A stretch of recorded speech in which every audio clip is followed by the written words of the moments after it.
चलिए बच्चों, अब हम नए क्वेश्चन की तरफ चलते हैं और नया क्वेश्चन क्या है देखिएगा। एक्सरसाइज 4.2 का क्वेश्चन नंबर 2 का फर्स्ट क्वेश्चन। और फर्स्ट क्वेश्चन क्या है देखिएगा। यहाँ पर क्या बात चल रही है, थोड़ा सा आपको वर्ड प्रॉब्लम है तो वर्ड प्रॉब्लम को एक बार या फिर 2 बार तो ध्यान से पढ़ना होगा। वर्ड प्रॉब्लम में मेन चीज़ जो होती है वो क्वेश्चन ही होता है, और क्वेश्चन आपने ध्यान से पढ़ा तो फिर आपको क्वेश्चन को सॉल्व करने में कोई नहीं रोक सकता। तो देखिए यहाँ पर किसकी बात चल रही है, तो पढ़ते चलिए। जॉन एंड जीवंती टुगेदर है 45 मार्बल्स, मतलब जॉन और जीवंती दोनों के पास मिलकर कितने मार्बल्स हैं, 45। यहाँ पर ये नहीं दिया गया है कि जॉन के पास कितने हैं, जीवंती के पास मार्बल कितने हैं, बस हाँ दोनों के पास मिलाकर कितने मार्बल है, 45 मार्बल्स है। Both of them lost 5 marbles each, मतलब दोनों ने क्या हुआ, किसी वजह से 5 मार्बल क्या कर दिए, लॉस्ट कर दिए। किसी वजह से घूम जाते हैं बच्चों के पास, बच्चे हैं छोटे छोटे तो मार्बल घुमा दिए, दोनों के पास 5 मार्बल क्या हो गए, लॉस हो गए। तो and the product of number of marbles they now have is 124। अब बच्चों, अब जो उनके पास मार्बल है, अब क्या हो गया है कि जो भी मार्बल थे उसमें से 5-5 दोनों के कम हो गए, तो उनका जो मल्टीप्लाई है, अब जो मल्टीप्लाई है वो कितना होगा, 124। तो हमें क्या निकालना है, we would like to find out how many marbles they had to start with. चलिए मैं आपको यहाँ पर एक डायग्राम से समझा। तो देखिए बच्चों क्या है, यहाँ पर कुछ ऐसा है, यहाँ पर जॉन है, ये देखिए जॉन, आहा हा ये तो लड़का दिख रहा है, जॉन है, ये जॉन है, जॉन जॉन जॉन जॉन, और ये लड़की जो है वो है जीवंती, देखिए खुश है, ये भी बहुत खुश है। जॉन और जीवंती दोनों के पास मिलाकर कितने मार्बल है, 45 मार्बल्स है, ठीक है, दोनों के पास मिला के 45 मार्बल्स है। तो एक काम करते हैं, हम मैथ्स में एक्स और वाई लेते हैं, ये तो आपको पता है। तो एक काम करते हैं कि यहाँ पर हम लिख लेते हैं कि भैया let John have X marbles. John के पास कितने मार्बल है, एक्स मार्बल है, कितने मार्बल है, एक्स। अब सोचो, जॉन के पास एक्स है और जीवंती के पास हमें निकालना है, तो सोचिए दोनों के पास मिलाकर कितने हैं, जॉन के पास और जीवंती के पास मिलाकर 45 मार्बल है। तो जीवंती के पास कितने होंगे, दिमाग लगाए, जीवंती के पास होंगे 45, और इस x को उस तरफ ले जाएं तो -x हो जाएगा, हाँ है ना बच्चों, हाँ सर बिल्कुल है, बिल्कुल हो जाएगा, होना ही चाहिए। तो जॉन के पास x मार्बल है, तो जीवंती के पास कितने मार्बल हो गए, जीवंती है 45 -x मार्बल्स, ठीक है। तो हमने मान लिया कि जॉन के पास कितने मार्बल है, x है, और जीवंती के पास कितने हैं, 45 -x मार्बल है। अब क्वेश्चन को पढ़ते हैं, देखिए अकॉर्डिंग टू क्वेश्चन, ये AC का मतलब है अकॉर्डिंग टू क्वेश्चन। क्वेश्चन में लिख रखा है कि दोनों ने क्या कर दिए, 5 मार्बल लॉस कर दिए। तो अब कितने मार्बल बचे, तो जॉन के पास यहाँ पर लिख देता हूँ, आफ्टर लॉस्ट 5 मार्बल्स, तो जॉन के पास कितने होंगे, तो जॉन हैव कितने, पहले x थे, अब 5 मार्बल लॉस कर दिए, तो कितने मार्बल हो गए, x -5 मार्बल्स हो जाएंगे, हाँ सर बिल्कुल होने चाहिए। और जीवंती के पास कितने होंगे, तो जीवंती ने भी तो 5 मार्बल लॉस किए हैं बच्चों, तो जीवंती के पास कितने थे, 45 -x थे, और इसने भी 5 लॉस कर दी। सर लॉस का मतलब 5 उसके गिर गए, टूट गए, पिक गए, कुछ भी हो गए, तो 5 क्या हो जाएंगे, कम, और कम को हम नेगेटिव कहते हैं, -5। तो इसे हम सॉल्व करते हैं, तो 45 -5 मिलके कितना हो जाएगा, 40 -x मार्बल्स, हाँ सर बिल्कुल सही है। अब बोल रखा है कि अब 5 मार्बल लॉस होने के बाद ये जो मार्बल है, ये वाला और ये वाला मार्बल, इन दोनों का प्रोडक्ट मिलाकर कितना है, 124। तो बच्चों बताओ क्या आएगा, x -5 का मल्टीप्लाई किससे होगा, 40 -x से, और इन दोनों का प्रोडक्ट होके कितना आने वाला है, 124। सर क्यों आएगा 124, क्योंकि देखो उन्होंने कहा है कि पहले दोनों के पास मिला के 45 मार्बल थे, जॉन के पास x थे, जीवंती के पास 45 माइनस x थे, 5 दोनों ने लॉस कर दिए तो x माइनस 5 हो गया, और 45 में से भी 5 लॉस किया तो 40 माइनस x हो गया। अब बोल रखा है कि लॉस होने के बाद ये जो जॉन और जीवंती के पास मार्बल बचे हैं उनका प्रोडक्ट कितना है, 124। तो चलिए शुरू करते हैं। x का मल्टीप्लाई 40 से करें बच्चों, कितना आ जाएगा 40x। x का मल्टीप्लाई माइनस x से करें तो आ जाएगा माइनस का x स्क्वायर। -5 का मल्टीप्लाई 40 से करें तो -5 इंटू 40 माइनस का 200, और -5 का मल्टीप्लाई -x से करें तो क्या आ जाएगा प्लस का 5x इक्वल्स टू कितना बच्चों, 124। अब इसे क्वाड्रेटिक इक्वेशन बना लो शांति से। देखिए अब क्या करें, सारी टर्म को मैं उस तरफ ले जाता हूँ तो इस तरफ क्या बचेगा 0। मैं सबको क्या करने वाला हूँ, उस तरफ ले जाऊँगा तो -x² को उधर ले गया तो क्या हो गया प्लस का x²। अब आप देखें ये 40 + 5 45 होगा, और उधर जाके कितना हो जाएगा माइनस का 45x, और ये माइनस का 200 इक्वल्स टू के उस साइड जाएगा तो प्लस का 200 और प्लस का 200 और 124 मिलके कितना हो जाएगा 324। क्लियर है, ये आपकी क्या बन गई बच्चों, क्वाड्रेटिक इक्वेशन। और आपको इस क्वाड्रेटिक इक्वेशन को सॉल्व करना है सर किससे, फैक्टराइजेशन से, जिसे हम स्प्लिटिंग द मिडिल टर्म भी कहते हैं। क्या कहते हैं बच्चों, स्प्लिटिंग द मिडिल टर्म। तो देखिए क्या करेंगे, सबसे पहले तो क्वेश्चन को फिर से लिख लेते हैं। क्या है, x² माइनस का 45x प्लस का 324 इक्वल्स टू 0। ये बात आपको समझ में आनी चाहिए। अब हम क्या करेंगे, सबसे पहले जिसका कोई नहीं इसके आगे 1 लिख दो, ये बात याद रखें। और 1 का मल्टीप्लाई किससे कर दे बच्चों, 324 से। सर 1 का मल्टीप्लाई 324 से, तो बहुत ही सिंपल है। तो हम 1 का मल्टीप्लाई 324 से करें तो कितना मिलेगा, 324 ही मिलेगा। हाँ है ना बच्चों, 324 मिलेगा। अब इस 324 के क्या निकालो, फैक्टर निकालो। चलो निकालते हैं और फिर समझते हैं क्या आगे होगा। तो 2 से किया सॉल्व तो 2 1 ज़ा 2, 2 6 ज़ा 12 और 2 2 ज़ा 4। फिर 2 से इसे डिवाइड किया तो 2 8 ज़ा 16, 2 1 ज़ा 2। फिर 3 से होगा क्योंकि 2 से अब डिवाइड नहीं होने वाला, तो 3 से करते हैं। तो 3 2 ज़ा 6 और 3 7 ज़ा 21। अब 3 से फिर करते हैं तो 3 9 ज़ा 27। अब 3 से फिर डिवाइड करते हैं तो 3 3 ज़ा 9। फिर 3 से फिर डिवाइड करते हैं तो 3 1 ज़ा 3। देखिए इसके कितने फैक्टर आ गए। अब आपको ऐसा कुछ तरीका निकालना है, जिसकी मदद से ये बीच वाली टर्म जो कि -45 है आ जाए। तो आपको कुछ ऐसे फैक्टर निकालने होंगे। चलिए हम सारे तरीके निकाल के देखते हैं, गलत से भी सीखने को मिलेगा और सही से भी सीखने को मिलेगा। चलिए देखिए मैं क्या कर रहा हूँ, मैं यहाँ पर क्या कर रहा हूँ। देखिए सबसे पहले ब्लू पेन का इस्तेमाल कर लूँ। मैं यहाँ पर क्या कर रहा हूँ, इन तीनों को एक साथ लिखता हूँ। बोलो क्या होगा, 2 2 ज़ा 4, 4 3 ज़ा 12, ये 12, 3 3 ज़ा 9, 9 3 ज़ा 27। अब बच्चों बताओ क्या 27 और 12 से 45 आ सकता है? तो आप कहेंगे 27 और 12 से 45 नहीं आ सकता। 27 + 12 करो तो कितना मिलेगा, 39। 27 और 12 को माइनस करें तो 15 मिलेगा, मतलब 27 और 12 गलत ऑप्शन है। तो मैं इस पर क्रॉस लगा देता हूँ, cross cross cross cross cross. Sir ओ ढूंढे। तो देखिए अब मैं क्या कर रहा हूँ, अपना दायरा थोड़ा सा बढ़ा रहा हूँ। क्या कर रहा हूँ देखिएगा, ये थोड़ा सा रेड पेन से होश पोश ना हो जाए, ध्यान रखिएगा, है ना। तो देखिएगा अब मैं क्या कर रहा हूँ, अब मैं अपना दायरा बढ़ा रहा हूँ। क्या कर रहा हूँ देखिएगा, 2 2 ज़ा 4, 4 3 ज़ा 12, 12 3 ज़ा 36। 2 2 ज़ा 4, 4 3 ज़ा 12, 12 3 ज़ा कितना बच्चों 36, और ये क्या आएगा 3 3 ज़ा 9। अब सोचो 36 और 9 से क्या 45 आ सकता है? 36 और 9 से 45, यस सर आ सकता है। पर आपको माइनस का 45 चाहिए तो 36 को भी नेगेटिव लेना पड़ेगा, 9 को भी माइनस लेना पड़ेगा, और ये क्या हो जाएगा माइनस का 45। बच्चों उम्मीद करता हूँ आपको वहाँ का दिख रहा होगा, ठीक है। तो मैं यहाँ पर -36 और क्या लिख रहा हूँ माइनस का 9, और ये राइट है, ये वाला क्या था, रॉन्ग था, ठीक है। तो बच्चों अब मैं आगे बढ़ता हूँ, क्या करने जा रहा हूँ, x² एज इट इज़।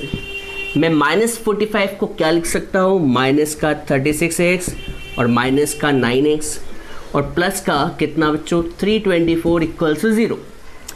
अब बच्चों मैंने कहा था इन दोनों का क्या ले लो, पेयर बना लो। इन दोनों में कुछ कॉमन निकल रहा है तो निकाल लो। क्या कॉमन निकल रहा है, x, तो अंदर क्या बचेगा x माइनस 36। सर इन दोनों में देखिए, मैं फिर से बता दूं, जब स्टार्टिंग में माइनस दिखे तो कॉमन माइनस आएगा। अब बताएं इन दोनों में कॉमन क्या आ रहा है, तो आप देखेंगे कि ये 9 की टेबल में आ सकता है। सर कब आएगा 9 की टेबल में, देखिए 9 3 27, 9 6 54, मतलब 36 टाइम्स आएगा, 36 टाइम। तो यहाँ पर कॉमन क्या निकल रहा है, माइनस का 9। तो यहाँ क्या बचेगा x, और यहाँ पर जब माइनस कॉमन लेते हैं तो साइन चेंज हो जाता है, और 324 में से कभी 9 निकाल दे, देखिए 324 के फैक्टर लिखे हुए हैं, 9 निकाल दे तो क्या बचेगा, 3 3 9, 9 2 18, 18 2 36। याद रखिए। अब मैंने आपसे कहा था मिठाई बांटने का टाइम आ गया है, खुशी मनाने का टाइम आ गया है, दीप जलाने का टाइम आ चुका है। सर क्यों, क्योंकि ये दोनों क्या आ चुके हैं, सेम आ चुके हैं। और जब ये दोनों सेम आ जाए तो इन दोनों में से किसी एक को लिख दो जिसे हम कॉमन लेना कहते हैं। कॉमन ले लीजिए, और यहाँ क्या बचेगा, x माइनस 9 बचेगा। तो x minus 9 equals 0। x minus 36 को 0 के इक्वल लिख दें, x माइनस 9 को भी 0 के इक्वल लिख दें, तो x कितना आएगा, 36, और माइनस 9 उधर गया तो क्या आ जाएगा, प्लस 9। सर x था कौन, तो x था कौन बच्चों, जॉन था। तो बच्चों बताओ जॉन के पास मार्बल कितनी आएगी, तो जॉन्स मार्बल कितनी आएगी, जॉन्स की मार्बल 36 भी हो सकती है या फिर 9 भी हो सकती है। सर और क्यों लिखा, क्योंकि जॉन के पास हमें नहीं पता कि जॉन के पास 36 है या 9, इसलिए दोनों ऑप्शन लिखने होंगे, क्योंकि x जो था कौन था, जॉन था। तो जॉन के पास कितनी मार्बल हो गई, 36 भी हो सकती है और 9 भी हो सकती है। और जीवंती के पास सर जीवंती का देखिए क्या आंसर था, 45 माइनस x। अब x क्या है, तो x में 36 रखें, तो 45 माइनस 36 कितना होगा, 9। और जब 9 रखोगे तो 45 माइनस 9 कितना आ जाएगा, 36। इसका मतलब हमारे पास आंसर क्या मिला, आंसर मिला कि जॉन के पास कभी 36 हुए मार्बल तो जीवंती के पास 9 होंगे, और जॉन के पास 9 हुए तो जीवंती के पास कितने होने पड़ेंगे, 36 होने पड़ेंगे। यहाँ पर हमें एग्जैक्ट आंसर नहीं मिल पाया है, बस ये पता चल चुका है कि जॉन और जीवंती के पास 36 9 या फिर 9 36 मार्बल होंगे। तो बच्चों जल्दी से आप इसे नोट डाउन कर ले। अब हम इसका सेकेंड पार्ट करने जा रहे हैं। क्वेश्चन नंबर 2 का फर्स्ट पार्ट हमने कर लिया है, अब हम किसकी तरफ चलेंगे, सेकेंड पार्ट की तरफ। जल्दी से नोट डाउन करें। चलिए बच्चों अब हम नए क्वेश्चन की तरफ चलते हैं, और नया क्वेश्चन क्या है, एक्सरसाइज 4.2 के क्वेश्चन नंबर 2 का सेकंड क्वेश्चन आपकी एनसीईआरटी बुक का। देखिए, a cottage industry produces a certain number of toys in a day. मतलब एक कॉटेज इंडस्ट्री है जो कि खिलौने क्या करती है, प्रोड्यूस करती है हर दिन करेगी, ऑब्वियसली करना ही चाहिए। तो हर दिन वो कुछ ना कुछ टॉय जो है प्रोड्यूस करती है। The cost of production of each toy was found to be 55 minus the number of toys produce in a day. इस बारे में हम चर्चा करेंगे। On a particular day, the total cost of production was rupees 750. We would like to find out the number of toys produced on that day. मैं आपको question को समझाने की कोशिश करता हूँ, शायद से आप बहुत अच्छे से समझेंगे। देखिए क्या है, एक कॉटेज इंडस्ट्री है जो कुछ खिलौने बनाती होगी, हाँ रोज़ ना कुछ खिलौने बनाती होगी, पर ज़रूरी तो नहीं है ना कि हर दिन उतने ही खिलौने बनाती हो, कभी ज़्यादा भी बना देती होगी, किसी दिन सीज़न के टाइम में ज़्यादा बनाती होगी और सीज़न नहीं होगा तो उस टाइम खिलौने कम भी बनते होंगे। जैसे अभी कभी हम कोरोना की बात करें तो कोरोना के कारण ज़रूरी थोड़ी है कि टॉय उतने ही बन रहे हों जो पिछले महीने बन रहे हों या फिर पिछले साल बनते हों। टॉय तो कभी कम भी बन सकते हैं, कभी ज़्यादा भी बन सकते हैं। तो इसने बोल रखा है कि हमें क्या फाइंड करना है कि किसी पर्टिकुलर डे कितने टॉय प्रोड्यूस हुए हैं। तो find out the number of toys produce on that day. That day का मतलब किसी एक पर्टिकुलर दिन की बात चल रही है। सर उस दिन क्या हुआ था, उस दिन total cost of production was rupees 750। उस पर्टिकुलर दिन जो है कितना प्रोडक्शन हुआ था, कुछ प्रोडक्शन हुआ होगा टॉय का, और उसकी टोटल कॉस्ट कितनी आई थी, 750 रुपीज़। तो एक काम करते हैं, हम लेट से शुरू करते हैं। देखिए लेट क्या है, तो let number of toys produced that day. हमने मान लिया कि उस दिन कितने टॉय प्रोड्यूस हुए थे, एक्स प्रोड्यूस हुए थे। कितने बच्चों? तो हमने मान लिया कि उस जैसे साल में 365 दिन होते हैं, 365 डेज होते हैं, पर किसी एक दिन की बात चल रही है, तो हमने मान लिया कि उस दिन कितने टॉय प्रोड्यूस हुए थे, उसी दिन कितने टॉय बनाए थे कंपनी ने, एक्स बनाए थे। और हर टॉय की कॉस्ट क्या थी, तो यहाँ पे कॉस्ट की बात चल रही है। देखिए क्या लिखा है, cost of production of each toy. मैं इसी लाइन को लिखता हूँ, क्या लेट कर लिया, let cost of each toy, cost of production of each toy. तो यहाँ पे ये लिखा है cost of production of each toy was found to be क्या लिखा है 55 माइनस, देखिए मैं नहीं बोल रहा हूँ, ये खुद बोल रहा है 55 minus the number of toys. और नंबर ऑफ टॉयज कितना मान रखा है आपने, x, produce in a day, मतलब उस दिन कितने प्रोड्यूस हुए थे, तो cost of each toys that day, उस दिन की कॉस्ट कितनी है 55 माइनस एक्स रुपीज़। सर एक बार और समझा दीजिए, थोड़ा सा मुश्किल लग रहा है हमें, थोड़ा सा मुश्किल लग रहा है। देखिए क्या हुआ कि कॉटेज इंडस्ट्री कुछ खिलौने प्रोड्यूस करती है, तो उस दिन उसने कितने प्रोड्यूस किए, एक्स किए, और हर खिलौने की कॉस्ट क्या थी, हर खिलौने की कॉस्ट कितनी थी 55 minus the number of toys produce that day, तो उस दिन कितने प्रोड्यूस हुए थे, एक्स हुए थे। और टोटल मिला के टोटल कॉस्ट और प्रोडक्शन कितनी थी 750 रुपीज़। तो बच्चों टोटल कॉस्ट और प्रोडक्शन कितनी है देखते हैं, total cost of production question में दी हुई है कितनी बच्चों 750 रुपीज़। अच्छा बताओ टोटल कॉस्ट किससे मिलके बनेगा। जैसे मैं आपसे एक बात बोलूँ कि मैं एक खिलौना लेके आता हूँ, एक टॉय खरीद के लाता हूँ, तो एक टॉय की कीमत कितनी होगी 100 रुपये, और कभी 10 खिलौने लेके आया तो कितनी होगी, तो 10 का मल्टीप्लाई 100 से करना होगा ना।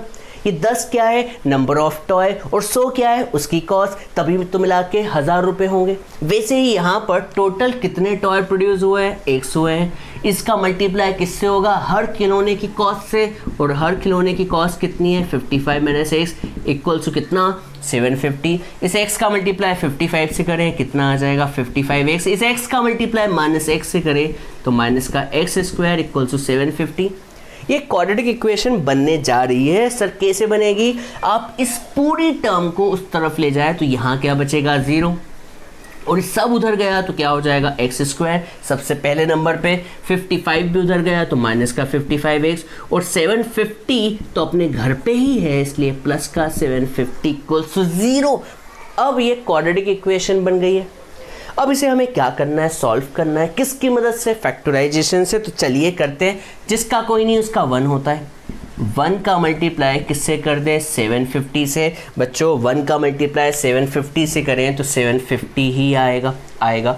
अब इस 750 के क्या कर दें फैक्टर, तो 2 से शुरू करते हैं, तो 2 3 ज़ा 6, 15 हुआ तो 2 7 ज़ा 14 और 2 5 ज़ा 10। फिर 2 से करते हैं तो 2 1 ज़ा 2, 2 8 ज़ा 16। 2 से नहीं होगा, मैं यहाँ पर थोड़ा सा गलत हो गया हूँ। अब ये किससे होगा, इसे प्लस करके देखें तो 5 और 7 12, 12 प्लस 3 15। जब भी एडिशन 15 का एडिशन करें तो 6 आएगा, और 1 5 का एडिशन करें तो 6 आएगा, तो ये 3 से डिविजिबल होगा। 3 1 ज़ा 3, 3 2 ज़ा 6, 3 5 ज़ा 15। अब इसे ऐड करें, 5 प्लस 2 7, 7 प्लस 1 8। 8 क्या 3 की टेबल में आता है, जवाब है नहीं। तो ये 3 से डिवाइड नहीं होगा, तो अगला नंबर क्या ट्राई करें 5, तो 5 2 ज़ा 10, 5 5 ज़ा 25, 5 5 ज़ा 25, 5 1 ज़ा 5। अब क्या करें सर, अब क्या करें।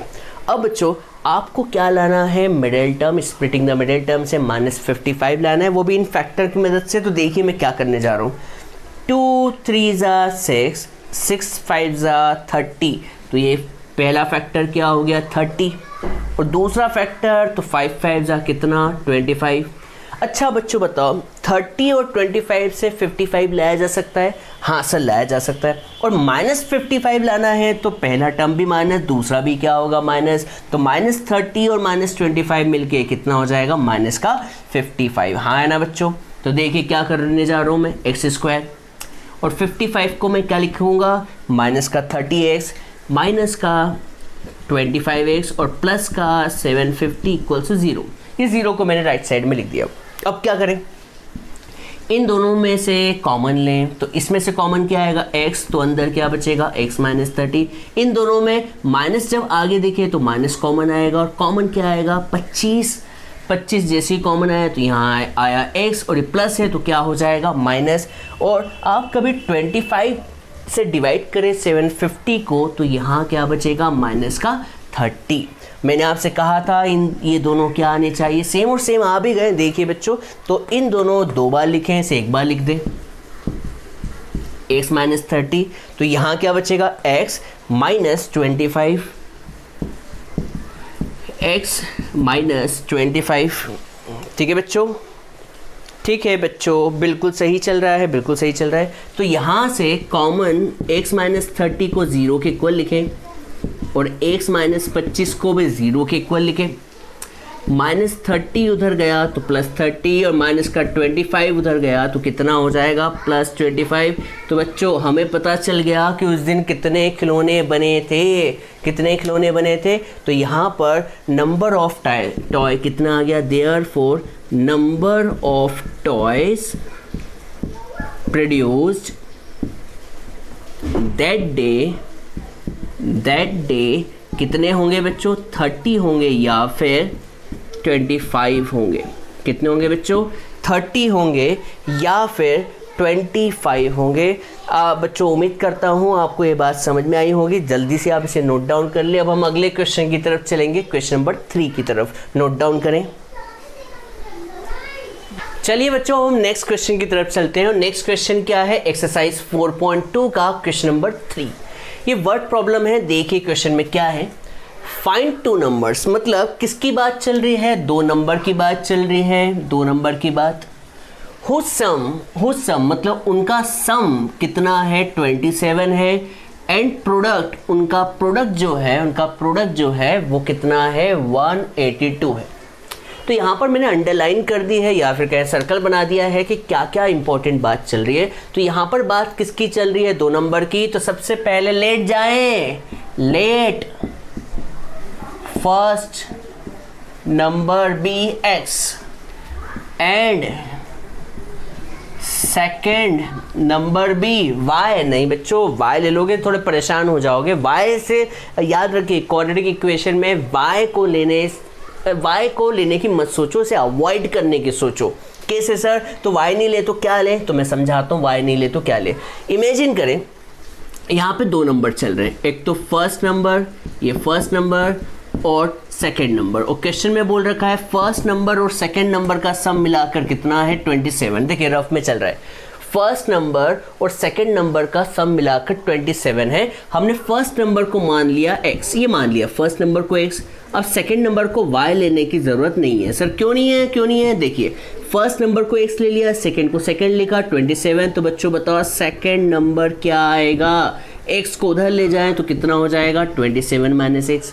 हाँ है ना बच्चों, ये भी इंपॉर्टेंट है, ये रफ वर्क है, ले लो या फिर इसे नोट डाउन कर ले आप अपनी कॉपी में। तो सेकंड नंबर बोलो क्या होगा 27 माइनस x हो गया बच्चों। तो यहाँ पर अब अकॉर्डिंग टू क्वेश्चन चलते हैं। तो अकॉर्डिंग टू क्वेश्चन में क्या दिया हुआ है, देखिए हमने सम का तो फायदा उठा लिया और सम से हमने 27 माइनस x लिख दिया। अब क्या बोल रखा है, उन दोनों का प्रोडक्ट कितना है 182।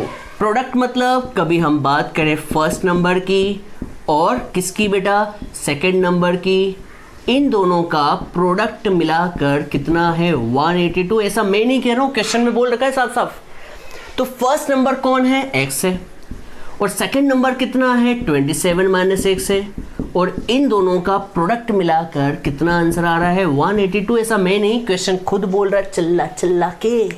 तो x का मल्टीप्लाई करें 27 से कितना आ जाएगा 27x, x का मल्टीप्लाई माइनस x से करें कितना आ जाएगा, माइनस का x स्क्वायर इक्वल टू कितना 182। एक क्वाड्रेटिक इक्वेशन बनते हुए दिख रही है तो सबको उधर ले जाएं, तो माइनस का x स्क्वायर उधर गया तो plus x square, 27x equals to के उस साइड गया तो माइनस का 27x, और 182 अपने घर पे ही बैठा हुआ है प्लस 182। यहाँ पर जिसका कोई नहीं उसे 1 लिख दे। अब इस 1 का मल्टीप्लाई किससे करें 182 से कर दें, ये रफ में कर दें। तो 1 × 182 इज 182। अब 182 के फैक्टर करो तो 2 9 ज़ा 18, 2 1 ज़ा 2। अब ये किससे डिवाइड होगा? 3 से तो नहीं होने वाला। क्यों नहीं होने वाला? क्योंकि 9 + 1 10 होता है और 10 3 के टेबल में नहीं आता, तो 3 से डिवाइड नहीं होगा। 4 से होगा? 4 से होगा? नहीं, 4 से तो होगा नहीं, 2 से नहीं हो रहा है, तो 4 से क्यों होगा? 5 से होगा? नहीं, 5 की डिविजिबिलिटी की शर्त होती है कि एंड में 5 या 0 आना चाहिए, तो ये होगा किससे? 7 से। तो 7 1 ज़ा 7, 7 3 ज़ा 21। अब 13 भी एक प्राइम नंबर है, तो 13 1 ज़ा 13। अब हम ऐसे फैक्टर ढूंढते हैं जिससे क्या मिल जाए? 27। तो क्या ले लूँ मैं? 7 2 ज़ा 14 और 13। अब बच्चों बताओ, 14 और 13 से क्या 27 आ सकता है? जवाब है हाँ, आ सकता है। और -27 वो भी आ सकता है, इसे भी माइनस लेना पड़ेगा, इसे भी माइनस, और ये आ जाएगा माइनस का 27 आएगा बच्चों। तो बच्चों हमें फैक्टर मिल चुके हैं, x² माइनस का 14x माइनस का 13x और प्लस का 182 = 0। ये उम्मीद करता हूँ ये बात समझ में आई होगी। -14 और माइनस का 13 ले लिया। इन दोनों में बच्चों क्या कॉमन आ रहा है? तो कॉमन आ रहा है x, तो x - 14। इन दोनों में देखिए जब भी माइनस आता है तो माइनस कॉमन ले लें, ये बात याद रखना, माइनस कॉमन लेना। और इन दोनों में क्या कॉमन आएगा? तो बच्चों देखिए इन दोनों में कॉमन 13 आएगा, क्योंकि 13 से ये डिविजिबल है। 13 1 ज़ा 13 और 13 4 ज़ा 52। तो यहाँ पे 13 कॉमन आया तो x, और ये प्लस है तो क्या होगा? माइनस। देखिए 13 1 ज़ा 13, 52 हो गया, तो 13 4 ज़ा 52। अब देखिए इन दोनों में x - 14 कॉमन आ रहा है, तो x - 14 को यहाँ लिख ले, और यहाँ क्या आ जाएगा? x - 13 = 0। अब क्या करें? ये आपका रफ वर्क था, ये मैं मिटा नहीं रहा हूँ, यहाँ पे लिख देता हूँ। तो x - 14 को 0 के इक्वल लिखें, और x - 13 को भी 0 के इक्वल लिखें, तो x कितना आ जाएगा? 14 आएगा, और इधर माइनस का 13 उधर गया तो प्लस का 13 आएगा। अब बच्चों बताओ x था कौन? तो x था फर्स्ट नंबर। तो फर्स्ट नंबर हमें मिल चुका है कितना? 14 या फिर 13।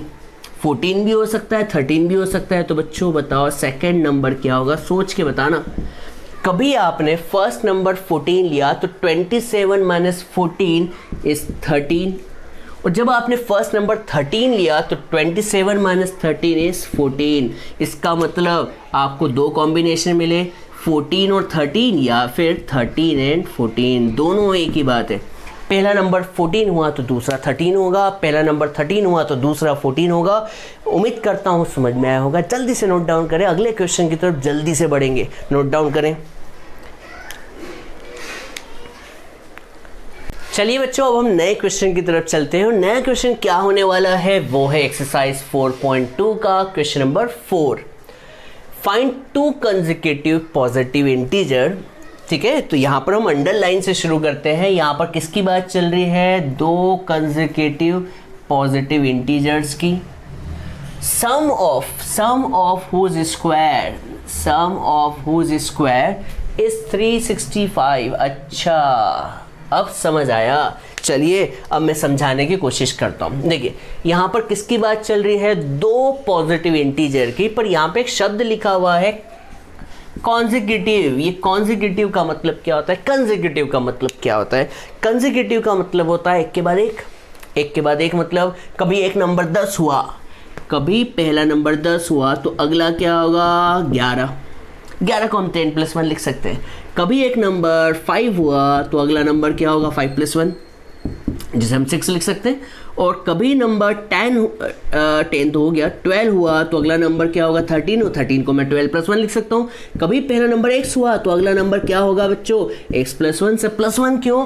क्योंकि देखिए कंसेक्यूटिव का मतलब होता है एक के बाद एक। मतलब 10 है तो अगला नंबर होगा 10 + 1 11। एक नंबर 5 है तो अगला क्या होगा? 5 + 1। कभी x है तो अगला नंबर क्या होगा? x + 1। तो हम यहाँ पर लेट कर लेते हैं, लेट फर्स्ट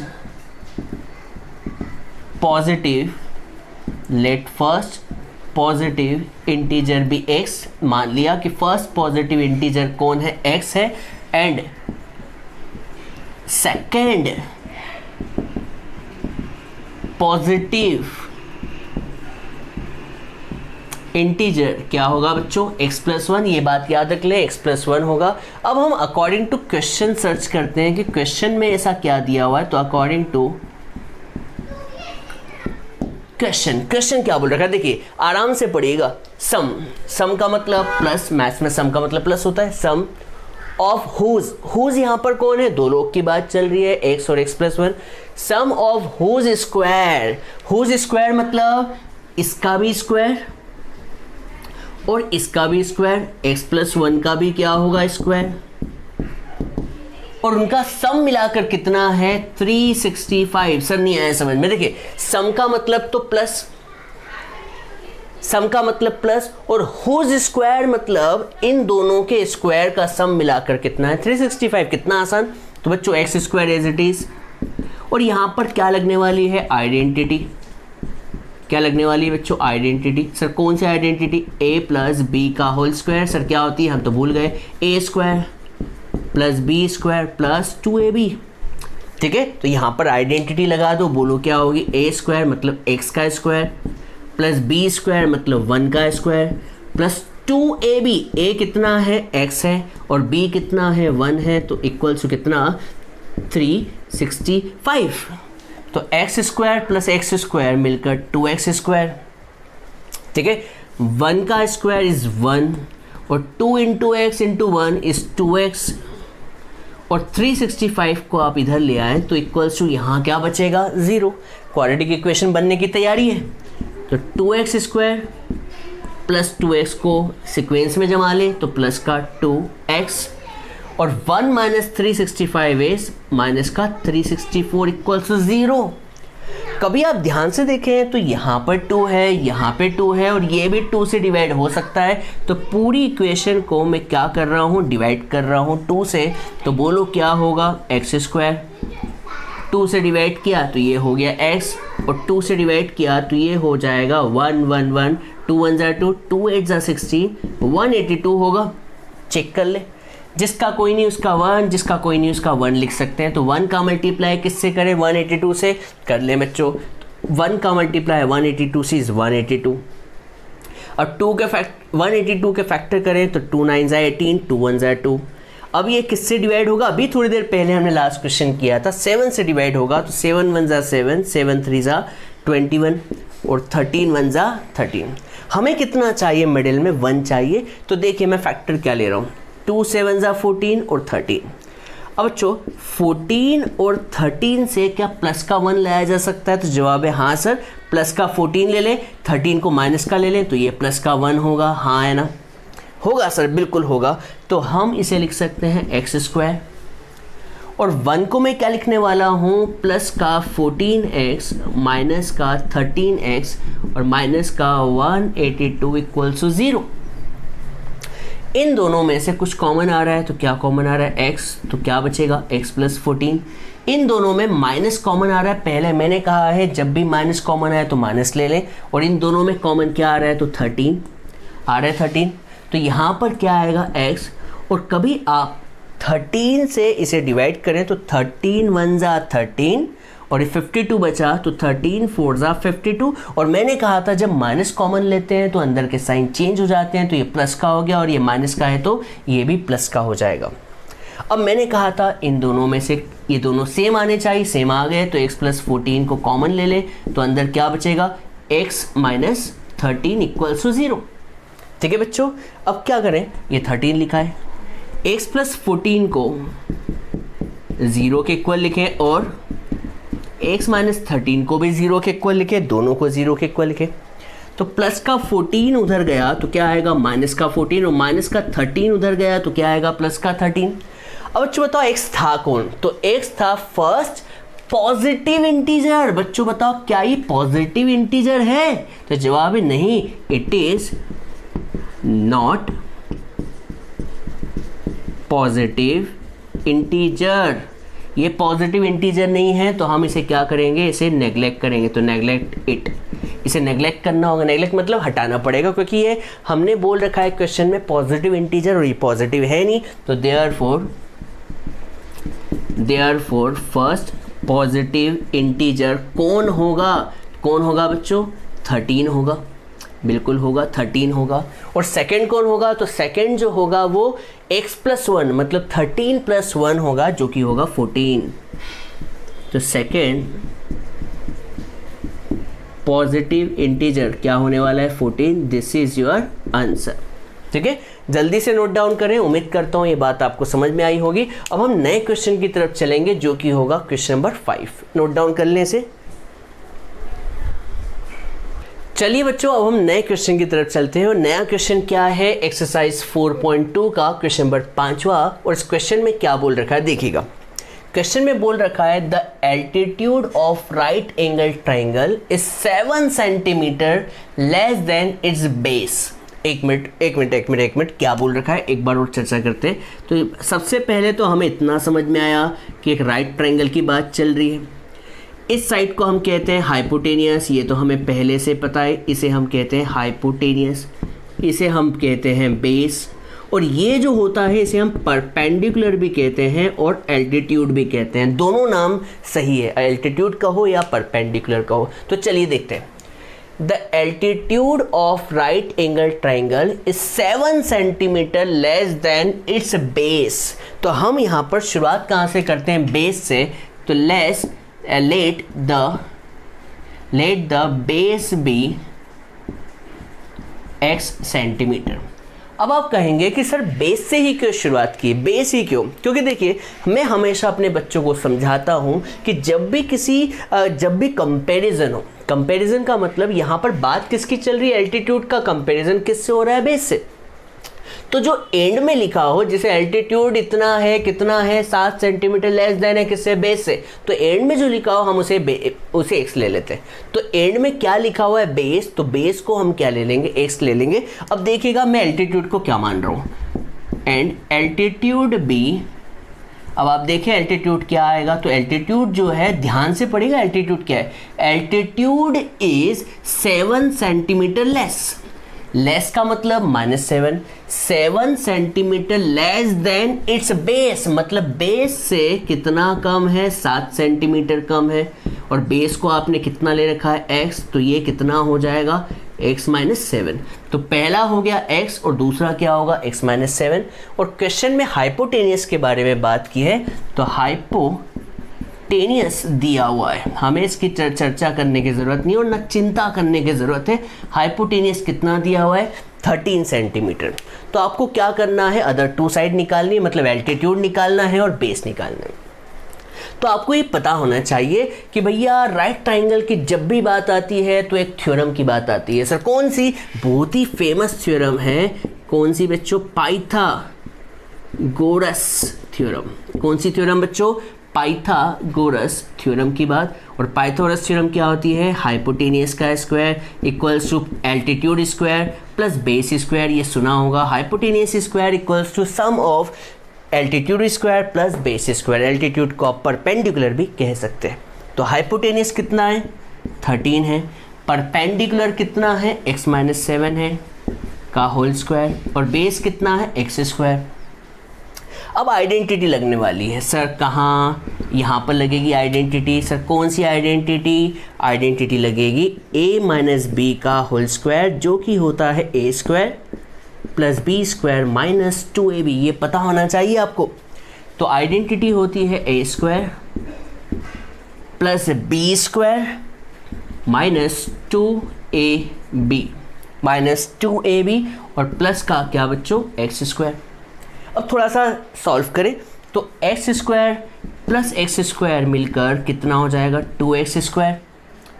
और 7 का स्क्वायर कितना होगा? 49। और 2 7 कितना होगा? 14x। और इस 13 के स्क्वायर को कितना लिख लें? 169। अब क्या करें सर? अब इक्वेशन को जमा लें। क्या जमाएं? तो 2x स्क्वायर, ठीक है बच्चों, माइनस का 14x, माइनस का कितना बच्चों? 14x। और इस 169 को उस तरफ ले गए तो कितना होगा? माइनस का 169। और माइनस के 169 में से 49 गया तो कितना आएगा? माइनस का 120 और इक्वल्स टू कितना? 0। ये पूरी इक्वेशन मुझे 2 से डिवाइड होते हुए दिख रही है, तो मैं इसे 2 से क्या कर दूंगा बच्चों? डिवाइड कर दूंगा। 2 से क्या कर दूंगा बच्चों? डिवाइड। तो इक्वेशन बनेगी x square minus 7x minus 60 अब बच्चों सोच के बताओ 60 कब आएगा? सर 60, सर एक मिनट सोचिए। देखिए यहाँ पे 1 लिखा, 1 का मल्टीप्लाई 60 से, तो 1 इंटू 60 के फैक्टर करें तो 2 इंटू 30, 2 से 15, 3 5 ज़ा 15 और 5 1 ज़ा 5। अब आपको कुछ ऐसा कमाल करना है जिससे क्या आ जाए, 7 आ जाए बीच का। तो मैं यहाँ पर कुछ ऐसा कमाल करने जा रहा हूँ कि 7 आ जाए बीच का। देखिए क्या होगा। तो हम यहाँ पर कोशिश करते हैं कि 5 3 ज़ा 15। देखिए मैं यहाँ पे कॉम्बिनेशन बना के देखता हूँ। सबसे पहले क्या ले, 2 2 ज़ा 4 और 5 3 ज़ा 15। तो 15 और 4 से क्या 7 आ सकता है? जवाब है नहीं, ये कॉम्बिनेशन गलत हुआ। गलत है। सर और कुछ ले, तो 5 2 ज़ा 10, 10 2 ज़ा 20। देखिए 5 2 ज़ा 10, 10 2 ज़ा 20 और 20 और किसका लिया कॉम्बिनेशन 3 का। क्या 20 और 3 से बन सकता है? जवाब नहीं, 7 तो नहीं आ सकता, तो ये भी कॉम्बिनेशन गलत हुआ। और कोई सर, और कोई देखते। 2 2 ज़ा 4, 4 3 ज़ा 12 और ये कौन है 5। क्या 12 और 5 से 7 आ सकता है? 12 और 5 से 7, यस सर 12 और 5 से 7 आ सकता है। सर कौन सा? -7, माइनस का 12 और प्लस का 5 इज माइनस का 7। ठीक है बच्चों, तो कॉम्बिनेशन मिल गया x² माइनस का 12x प्लस का 5x माइनस का 60 = 0। इन दोनों में से x कॉमन लें तो क्या बचेगा, x - 12। इन दोनों में से 5 कॉमन लें तो क्या बचेगा, x - 12। ठीक है बच्चों, x -12, ये दोनों सेम आने चाहिए और आए भी है, तो x - 12 और यहाँ क्या बचेगा, x + 5 = 0। तो यहाँ से x की वैल्यू 12 आएगी और क्या आएगी बच्चों, -5। और बच्चों आप जानते हैं साइड कांट बी नेगेटिव, मतलब बेस नेगेटिव नहीं हो सकता, इसलिए हमें इसे क्या करना होगा, नेगलेक्ट। क्यों sir? Side can't be negative, ये नेगेटिव लिखा हुआ, side can't be negative. Negative की पूरी स्पेलिंग ही लिख देता हूँ, इसलिए पॉसिबल नहीं है। इसलिए बेस तो आ गया 12, तो देयरफॉर बेस कितना आएगा, 12 सेंटीमीटर। और एल्टीट्यूड कितना आएगा, सोच के बताओ बच्चों। एल्टीट्यूड कितना था, x - 7, तो 12 - 7 इज 5 सेंटीमीटर। ठीक है बच्चों, तो नोट डाउन करें जल्दी से। अब हम अगले क्वेश्चन की तरफ चलेंगे। उम्मीद करता हूँ आपको ये क्वेश्चन समझ में आया होगा। जल्दी से आप इसे नोट डाउन करें और बच्चों चैनल को सब्सक्राइब करना बिल्कुल ना भूलें, वीडियो को लाइक करना, दोस्तों को शेयर करना बिल्कुल भी ना भूलें। तो जल्दी से हम अगले क्वेश्चन की तरफ चल रहे हैं, जब तक आप इसे नोट डाउन कर लें।